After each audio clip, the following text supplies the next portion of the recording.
Ulrich Brueckner is a Jean Monnet Professor of European Studies at Stanford University. He joins us from Berlin. Ulrich, day by day now, we hear the same exact kinds of statements. We've seen escalations militarily, but nothing really to move things in a positive direction unless you consider holding talks positive at all. Has anything changed in a more positive direction over the last few weeks? Well, I wouldn't say that nothing has changed, and generally speaking, as long as there are diplomatic talks, we don't see anyone going to war. So that's the good news about it. But the distinction between the visit that we just saw today and, for example, the visit of Macron also shows that Russia is very interested in presenting different pictures and different framing of what is happening in the West. And it distinguishes between the good guys, or maybe the slightly better guys, and the bad guys. And Britain and the United States clearly belong to the evil Anglo-Saxons.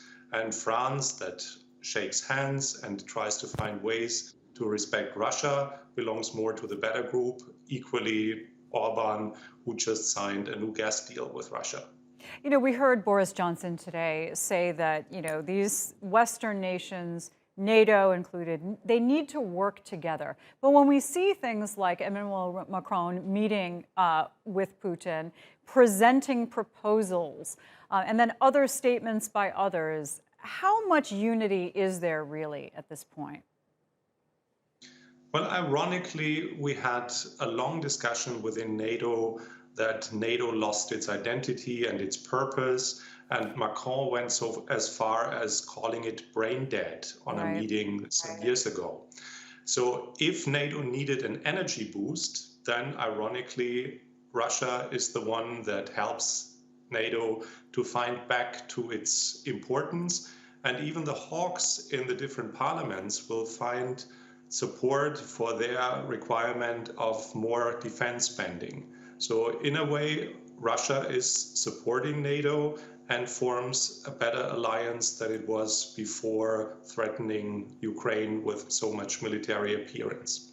When you go back to Russia's initial demands, which it says that it is still sticking to, things like keeping Ukraine out of NATO permanently, there is no way you can envision Western nations ever agreeing to that. It would go against multiple principles. So realistically at this point, what does Vladimir Putin expect to get out of this standoff?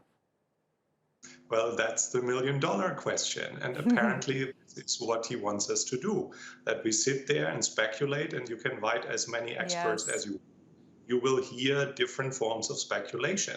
And I think the general outcome of this is confusion and uncertainty.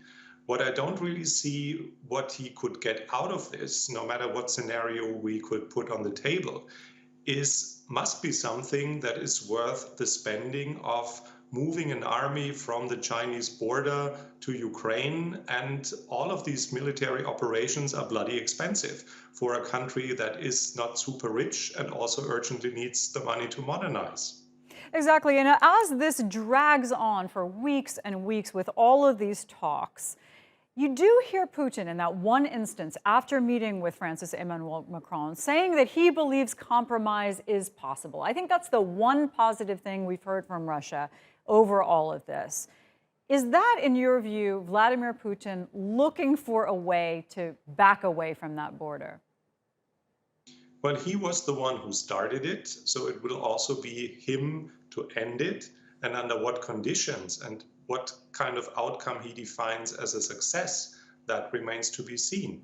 But he's also very knowledgeable and clear about that he cannot get what he formulated as the conditions that the West should accept. As you rightly said, this goes against the core principles of what the West stands for, the self-determination of a nation, and every sovereign state can choose which organization they want to belong to, or at least apply to. And therefore, this cannot seriously be what he wants. If he wants security guarantees, then he should sit down and negotiate with the West. How that could be possible, there are multiple ways, but they are only diplomatic. They are certainly not military. Yeah, the world is waiting to see when he's going to reach that point. Ulrich, always good to talk to you.